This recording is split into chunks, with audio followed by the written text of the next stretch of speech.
આજની ધર્મકથા. પ્રણામ. ધર્મકથા અંતર્ગત આપણે એવા ઇતિહાસ તરફ જઈ રહ્યા છીએ કે જે ઇતિહાસને આપણને ક્યારેય લગભગ ભણાવવામાં આવ્યો નથી. કેટલીક વાતો એવી ખરી પણ કે જે સાંભળવામાં પણ નથી આવી. એટલે વણ ઉકેલ્યો એક આખો પ્રદેશ કે જે પ્રદેશને ખૂંદવામાં ખરેખર એક પ્રકારનો આનંદ છે.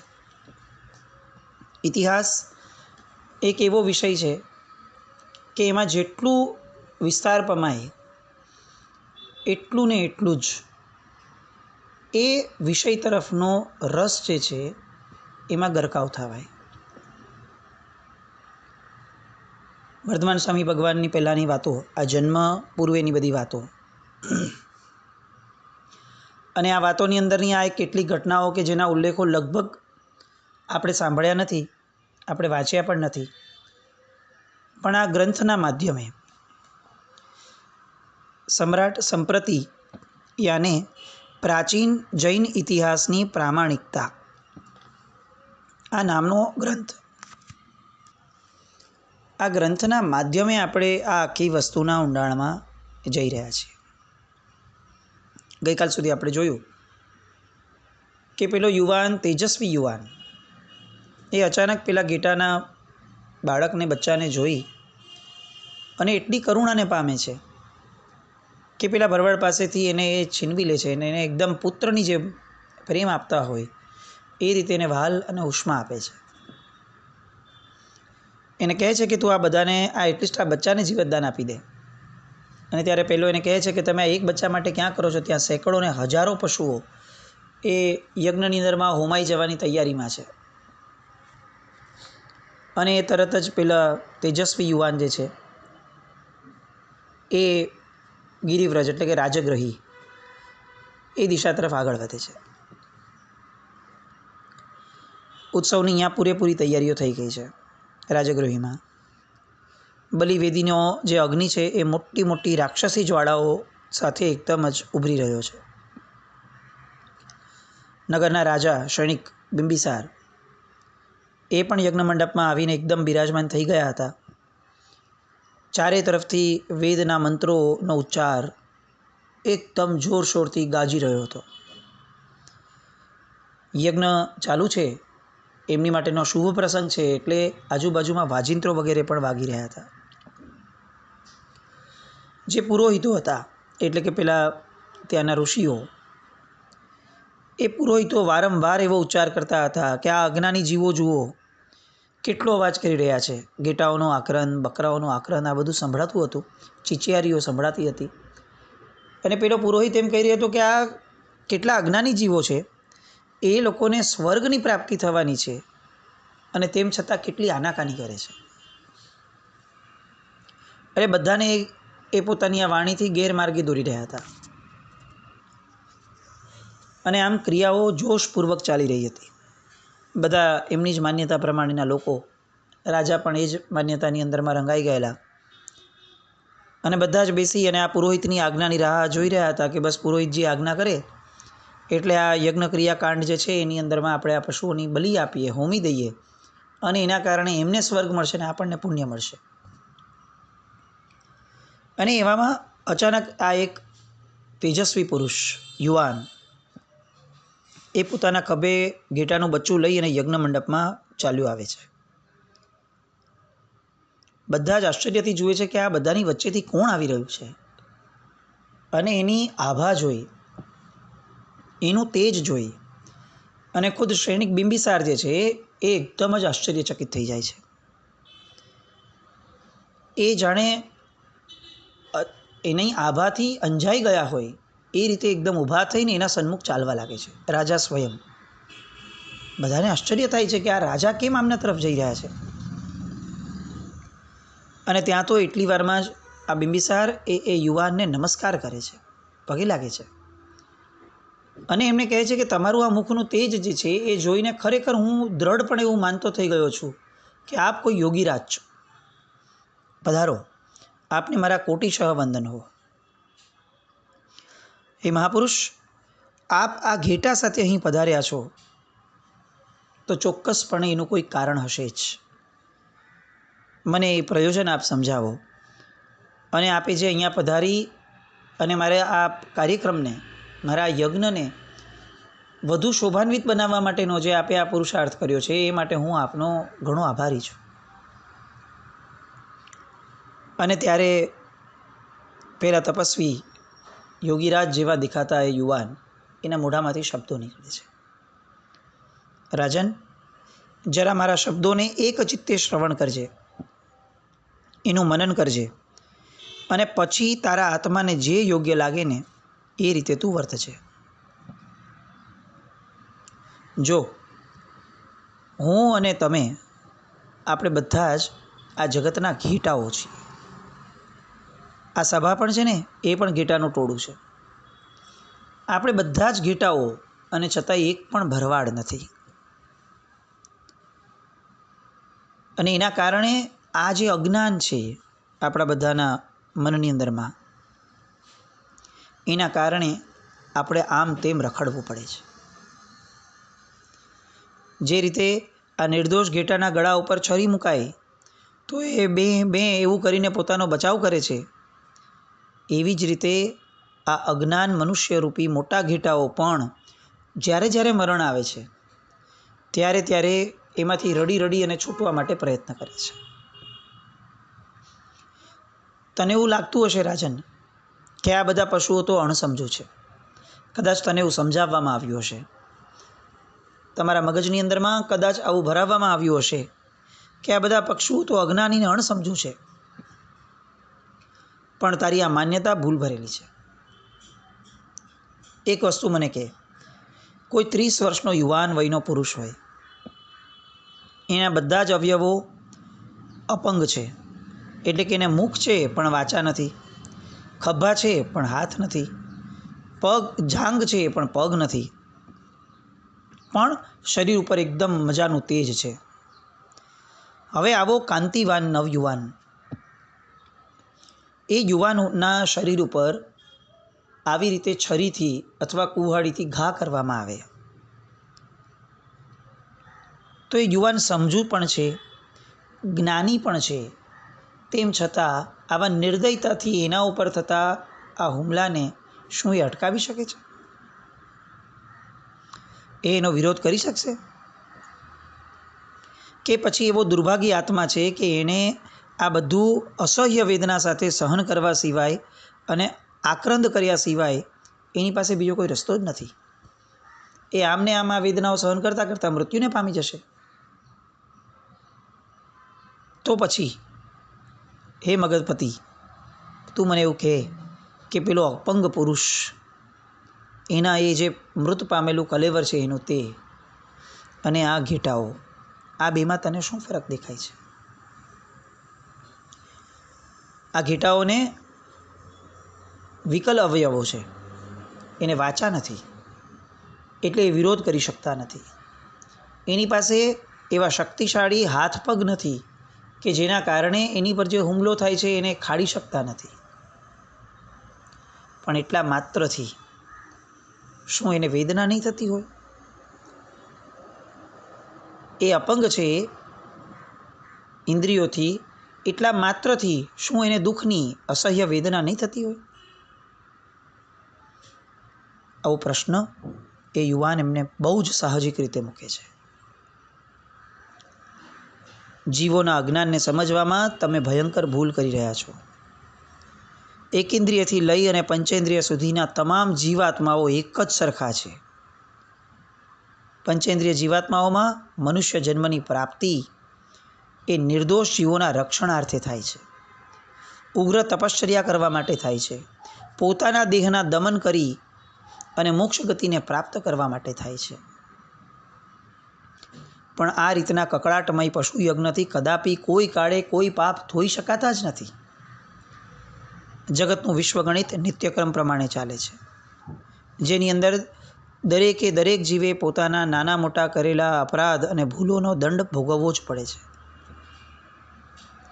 તો હે રાજવી, અસંખ્યાતા આત્મબળીના યોગ્ય કરીને તારો આ કઈ રીતે ઉદ્ધાર થઈ શકશે? તેનો તું તારા જ્ઞાન બળે વિચાર તો કર.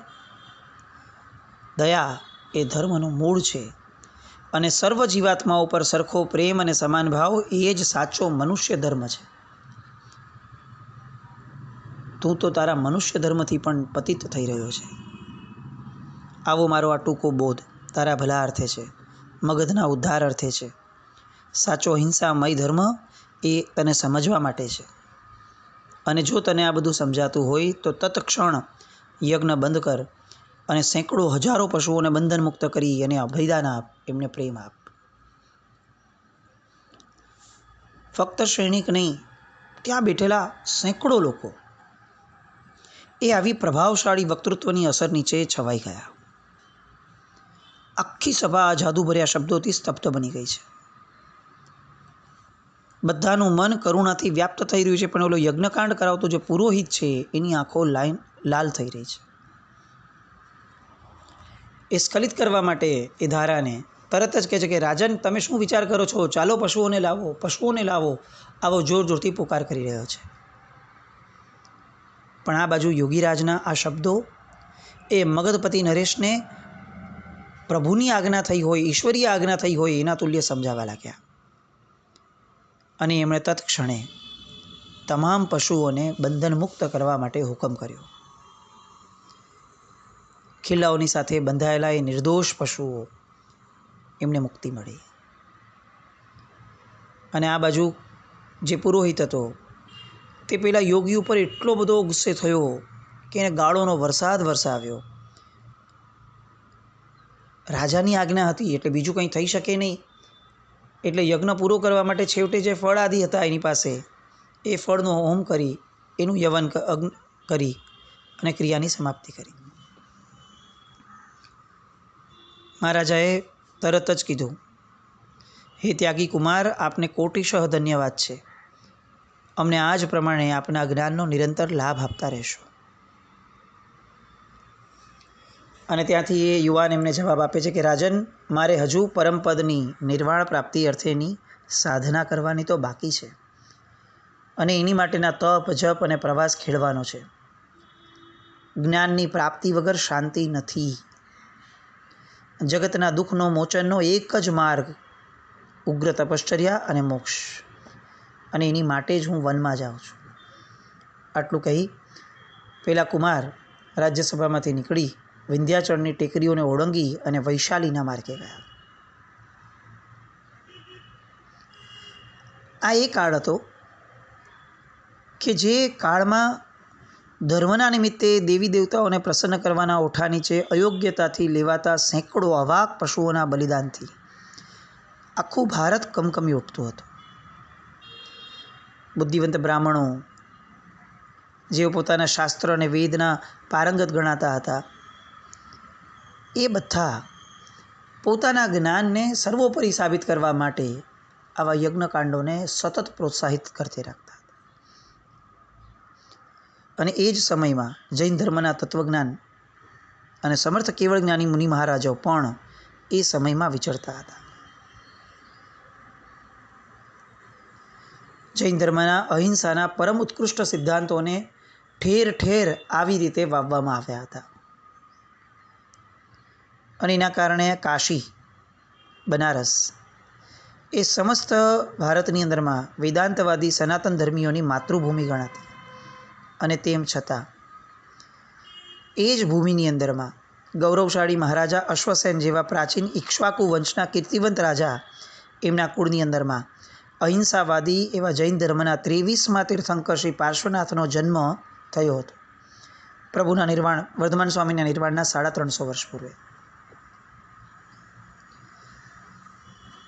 આ બાજુ વર્ધમાન સ્વામી ભગવાનનું કેવળ જ્ઞાન થયું હતું એ પછીની વાતમાં ગૌતમ આદિ 11 ગણધરો જે હતા કે જે લોકો પોતે પોતાના પૂર્વકાળમાં પશુ યજ્ઞના મહાન હિમાયતી હતા અને વેદાંતના પ્રચંડ પંડિત હતા, 4400 શિષ્યોના ગુરુસ્થાને દીપતા હતા, અને એ બધાને પરમાત્માએ, વર્ધમાન સ્વામી ભગવાને જે રીતે દીક્ષિત બનાવ્યા, પોતાના પટ્ટ શિષ્યો બનાવ્યા, એ પછીથી 14,000 સાધુઓમાં આ 11 ગણધર અને પંડિતો, 4400 બ્રાહ્મણ પંડિતો, એમને સર્વોપરી જે રીતે એ થયા હતા, એના કારણે અહિંસા ધર્મ એ ખૂબ પ્રચારને પામવાનો હતો. આ બધા અહિંસાવાદી વાતાવરણ એને જેટલી પ્રસિદ્ધિ થઈ શકે એ પ્રસિદ્ધિ માટે એ સમયના આચાર્ય ભગવંતો ખૂબ પ્રયત્નો કરતા. રાષ્ટ્રધર્મ તરીકે જૈન ધર્મએ લગભગ પ્રાધાન્ય સ્થાપ્યું હતું અને જેના કારણે આ સનાતન ધર્મના મહાન પંડિતો જે હતા એ પંડિતોના મનની અંદરમાં ઘણો ક્ષોભ હતો. પણ એમાંના જ આ પંડિતો 4400 પંડિતો, એમનો બહુ મોટો ફાળો હતો ભારતની અંદરમાં જૈન ધર્મને રાષ્ટ્રધર્મ તરીકે બનાવવામાં. આપણને એવું લાગે કે આ કેટલા વર્ષો જૂની વાત છે, પણ આજે પણ જોઈએ તો આ બલિ આપવાની જે પરંપરા છે એ અજ્ઞાન આજે પણ આ ભારતની અંદરમાં વિદ્યમાન છે. સેંકડો લોકો, સેંકડો ગામો, મૈસૂર જેવું મોટું શહેર પણ આપણે જોઈએ તો સેંકડો હજારો પાડાઓની બલિ આજે પણ ત્યાં અપાય. કેટલા આપણા આચાર્ય ભગવંતો, આ બધા આચાર્ય ભગવંતોએ પણ એટલો પ્રખર પુરુષાર્થ કર્યો. પૂજ્ય જીત વિજયજી દાદા, પૂજ્ય દેવેન્દ્ર સુરી મહારાજ, પૂજ્ય આત્મારામજી મહારાજ, પૂજ્ય રામચંદ્ર સુરીશ્વરજી મહારાજા, કેટલા બધા આવા આત્માઓ, પૂજ્ય કલાપુણ સુરી મહારાજ, કે જેમની પ્રેરણાથી કેટલાક ગામડાઓની અંદરમાં જે આવી પશુ હત્યાની જે પરંપરા ચાલતી હતી ત્યાં બ્રેક લાગી. પ્રચંડ પુરુષાર્થ કર્યો આ બધાએ, કારણ કે એમણે આખા જગતની સામે ઊંધા વેણે તરવાનું હતું અને આખા એ જે સનાતન ધર્મીઓ હતા એનો વિરોધ વહોરાનો હતો અને છતાં પણ થયો. કેસર સુરી મહારાજ, કેટલા નામો આવે છે.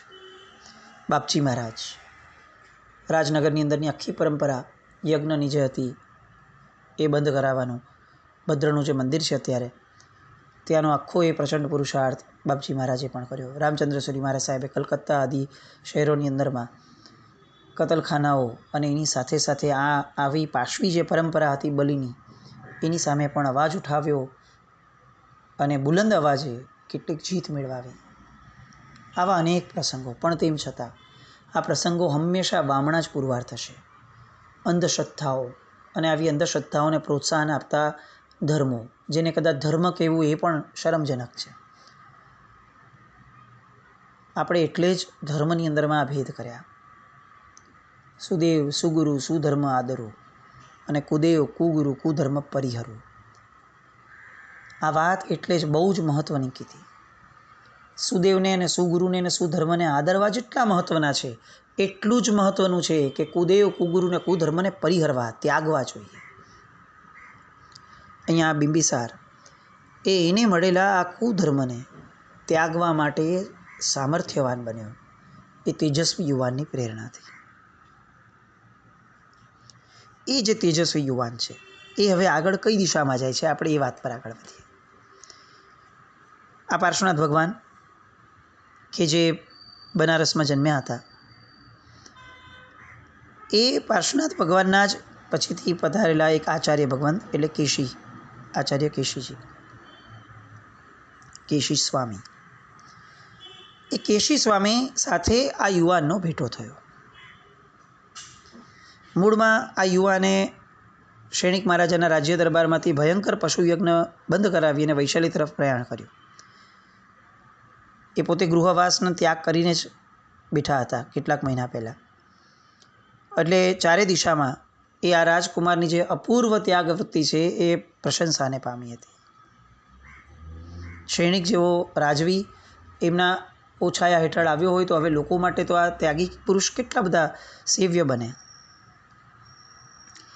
પણ એ પોતે પોતાની સાધનામાં હતા ત્યારે એનો ભેટો પાર્શ્વનાથ ભગવાનની 5મી પાટે બિરાજતા કેશીકુમાર નામના પટ્ટધર આચાર્ય કે જે એ સમયે 500 શિષ્યના પરિવાર સાથે એ વૈશાલીના પ્રદેશમાં વિચરતા હતા એમની સાથે થયો. આ કેશીકુમાર આચાર્ય એટલે પોતાના ગૃહસ્થવાસમાં પોતે ઉજ્જૈની રાજા જયસેનના રાજ્યકુમાર હતા. એમની માતાનું નામ અનંતા સુંદરી. પ્રભુ પાર્શ્વનાથ ભગવાનના ચોથા પટ્ટધર શ્રી આર્ય સમુદ્રાચાર્ય એમની પાસેથી એમણે દીક્ષા લીધી હતી અને પોતે 5મા પટ્ટધર બન્યા હતા.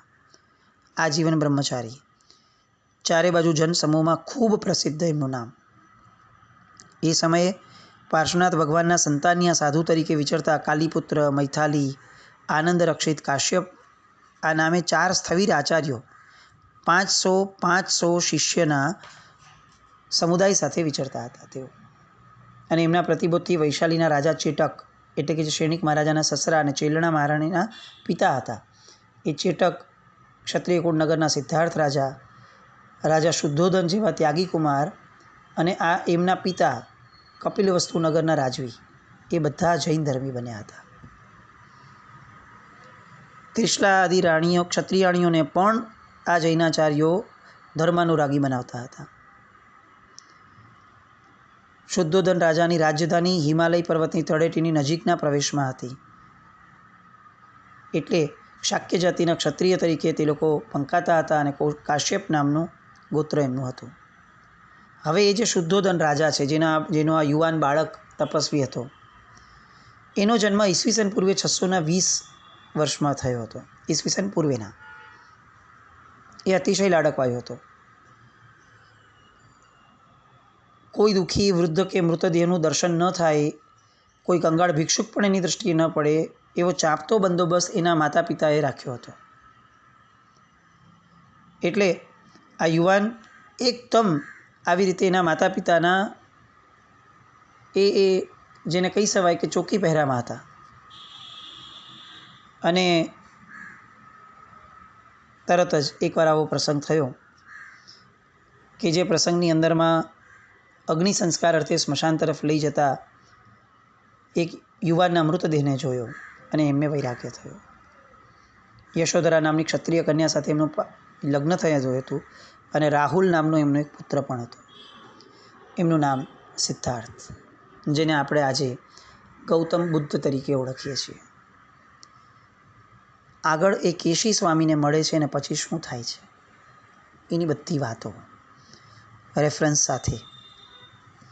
કેટલાક લોકોના પ્રશ્ન છે, કારણ કે બહુ અવનવી વાતો છે, એટલે મેં ખાસ આ ગ્રંથનું નામ પણ, પુસ્તકનું નામ પણ મૂક્યું કે પ્રાચીન જૈન ઇતિહાસની પ્રામાણિકતા નામનો આ ગ્રંથ. આ ગ્રંથના આગળ હજી ઘણા બધા રેફરન્સીસ પણ આવવાના. બીજા અનેક આચાર્ય ભગવંતોએ પણ જે આ વાતને ઉદ્ધરી છે તે બધી વાતો આવતીકાલ પર આપણે રાખીએ. જીના આજ્ઞા વિરુદ્ધ કંઈ પણ બોલાય તો મિચ્છામિ દુક્કડમ. જૈનમ જયતિ શાસન.